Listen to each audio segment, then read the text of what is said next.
Hello' guys welcome back to my YouTube channel আহি গ'ল ভাল খবৰ ৰাজ্যৰ যিসকল মানুহে PM কিষাণ সন্মান নিধি আঁচনিৰ অধীনত 2000 টকাকৈ লাভ কৰি আছে তেওঁলোকৰ যিখন 19 নম্বৰ কিস্তিৰ ধন পাবলৈ হ'লে তেওঁলোকৰ তিনিটা কাম অতি সোনকালে কৰিব লাগিব আৰু এই তিনিটা কাম যদি নকৰে তেনেহ'লে 19 নম্বৰ কিস্তিৰ ধন তেওঁলোকে নাপাব বা আপোনাৰ যিখন পৰৱৰ্তী কিস্তিৰ ধন সেইখিনি আপুনি পাবলৈ হ'লে এই তিনিটা কাম আপোনাৰ সম্পূৰ্ণ হৈ থাকিব লাগিব আৰু সেইখন চেক কৰাৰ কাৰণে পোনপ্ৰথমে আহিব pmkishan.gov.in আৰু এইখন পেজত আহিলে চাবলৈ পাইছে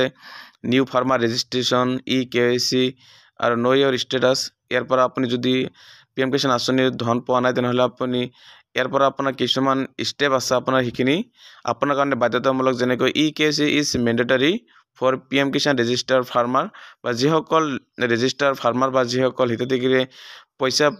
পাইছিল বা কিবা কাৰণত তেওঁলোকৰ পইচাটো এতিয়া পোৱা নাই তেনেহ'লে যদি KYCৰ খেলিমেলি হৈছে তেনেহ'লে KYCটো কৰিব লাগিব আৰু KYCটো অফিচিয়েল পৰ্টেলত কৰিব পাৰিব নহ'লে CSC চেণ্টাৰত গৈ কৰিব পাৰিব আৰু ইয়াত চাবলৈ হৈছে নো ইয়ৰ ষ্টেটাছ বুলি যিটো অপশ্যন দিয়া আছে বা মই এই ভিডিঅ' ডিছক্ৰিপশ্যনত ডাইৰেক্ট লিংকটো দিম আৰু সেইটো লিংকত ক্লিক কৰি আপোনাৰ ষ্টেটাছখন আপুনি পোনপ্ৰথমে চেক কৰি ল'ব আৰু তাৰ কাৰণে আপোনাৰ লাগিব কি আপোনাৰ ৰেজিষ্ট্ৰেশ্যন নম্বৰ বা যিখন PM কিষাণৰ আইডিৰ সহায়ত আপুনি 2000 টকাকৈ লাভ কৰি আছে আৰু যদি আপোনাৰ আইডি নাজানে কেনেকৈ আপুনি লাভ কৰিব তাৰ কাৰণে নো ইয়ৰ ৰেজিষ্ট্ৰেশ্যন নম্বৰত ক্লিক কৰিলে মোবাইল নম্বৰ আৰু আধাৰ নম্বৰ যিকোনো এটা অপশ্যনত ক্লিক কৰিব আৰু তাৰপিছত ইয়াত যিখন কেপচা দি আছে কেপচাখন বহাই দি গেট মোবাইল OTPত ক্লিক কৰিলে আপোনাৰ মোবাইলত যেতিয়া KYC কৰিছিল তেতিয়া যিখন ৰেজিষ্টাৰ মোবাইল নম্বৰ আছে সেই মোবাইল নম্বৰত OTPখন সেন্ড হ'ব আৰু সেই OTPখন ইয়াত যেতিয়া বহাই দিব তেতিয়া আপোনাৰ ৰেজিষ্ট্ৰেশ্যন নম্বৰখন পাই যাব PM কিষাণৰ আৰু সেই PM কিষাণৰ ৰেজিষ্ট্ৰেশ্যন নম্বৰৰ সহায়ত আপুনি চেক কৰিব পাৰিব যে আপুনি আপোনাৰ সেই তিনিটা কাম কৰিব লাগিব নেকি আৰু তাৰপিছত যেতিয়া আপুনি OTPখন গেট মোবাইল OTPত ক্লিক কৰিব এনেকৈ OTP সেন্ড হ'ব আপোনাৰ ৰেজিষ্টাৰ যিখন মোবাইল নম্বৰ আছে সেইখনত আৰু তাৰপিছত সেই OTPখন ইয়াত বহাই দি গেট ডিটেইলছত ক্লিক কৰিলে ইয়াত চাবলৈ আছে ৰেজিষ্ট্ৰেশ্যন নম্বৰ এইটোৱে হ'ল আপোনাৰ PM কিষাণৰ যিখন ৰেজিষ্ট্ৰেশ্যন নম্বৰ আৰু তাৰপিছত আপোনাৰ নামটো ইয়াত শ্ব' কৰিব আৰু তাৰপিছত আপুনি আকৌ বেক হৈ আহিব আৰু অহাৰ পিছত আপোনাৰ PM কিষাণৰ যিখন অফিচিয়েল পৰ্টেল সেইখনত আকৌ ৰিটাৰ্ণ আহিব নাইবা মই এই ভিডিঅ'ৰ ডিছক্ৰিপশ্যনৰ তলত ডাইৰেক্ট লিংকটো দি দিম সেইটো লিংকত ক্লিক কৰি আপুনি ইয়াত চাবলৈ পাইছে যেতিয়া অফিচিয়েল পৰ্টেলত আহিব অলপ তলত স্ক্ৰল ডাউন কৰি আহিলে চাবলৈ পাইছে নো ইয়ৰ ষ্টেটাছ আৰু ইয়াত ক্লিক কৰি দিয়াৰ পিছত ইয়াত চাবলৈ পাইছে ইণ্টাৰ ৰেজিষ্ট্ৰেশ্যন নম্বৰৰ ওপৰত আপুনি সেই আপোনাৰ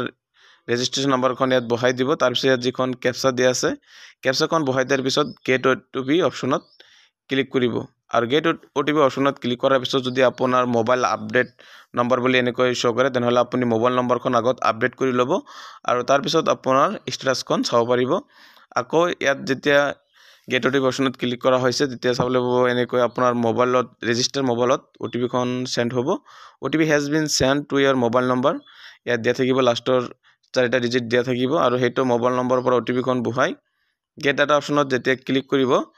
তেতিয়া চাবলৈ পাব আপোনাৰ ষ্টেটাছখন ইয়াত চাবলৈ পাৰ্চনেল ইনফৰমেশ্যন কেতিয়াৰ পৰা আপোনাৰ এই PM কিষাণ আঁচনিৰ ধন পাই আছে আপোনাৰ মোবাইল নম্বৰ আপোনাৰ এড্ৰেছ সম্পূৰ্ণকৈ চাব পাৰিব আৰু ইয়াৰ পিছত চাবলৈ আছে এলিজিবিলিটি ষ্টেটাছ বা লাষ্ট আপুনি কিমান নম্বৰ কিস্তি ধন পাইছিল আৰু সেইখন যেহেতু মই ইয়াৰ আগত 17টা কিস্তি পাইছিল এতিয়া 18 নম্বৰ কিস্তিৰ তো ইয়াত সোমাব সেইকাৰণে চাবলৈ আছে ইয়াত FTO প্ৰচেছড নো এনেকৈ শ্ব' কৰি আছে পেমেণ্ট ষ্টেটাছ ৱেইটিং ফৰ এপ্ৰুভেল বাই ষ্টেট এনেকৈ দিয়া আছে বা পেমেণ্ট মোডটো আধাৰ লিংকেজৰ সহায়ত যেহেতু পইচাবিলাক সোমাই যায় আৰু ইয়াত চাবলৈ আছে এলিজিবিলিটি ষ্টেটাছ ইয়াত যেতিয়া ক্লিক কৰিব লেণ্ড চেণ্ডিং য়েছ KYC ষ্টেটাছ য়েছ আদাৰ বেংক চেডিং ষ্টেটাছ য়েছ এই তিনিটা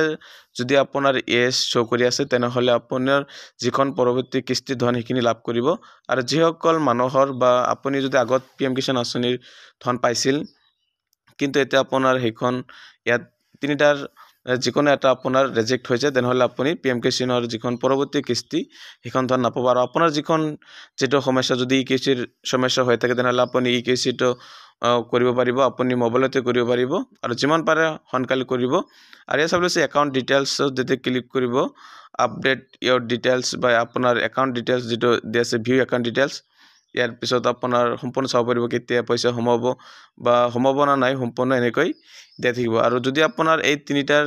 সকলোবিলাক ঠিক আছে তেনেহ'লে আপোনাৰ PM কিষাণ আঁচনিৰ 19 নম্বৰ কিস্তি যিসকলৰ এতিয়া পাব তেওঁলোকে লাভ কৰিব বা আপোনাৰ যিখন পৰৱৰ্তী কিস্তি সেইখন আপুনি লাভ কৰিব আৰু এনেকৈ আপোনাৰ ষ্টেটাছখন চেক কৰি ল'ব পাৰিব। এইখিনি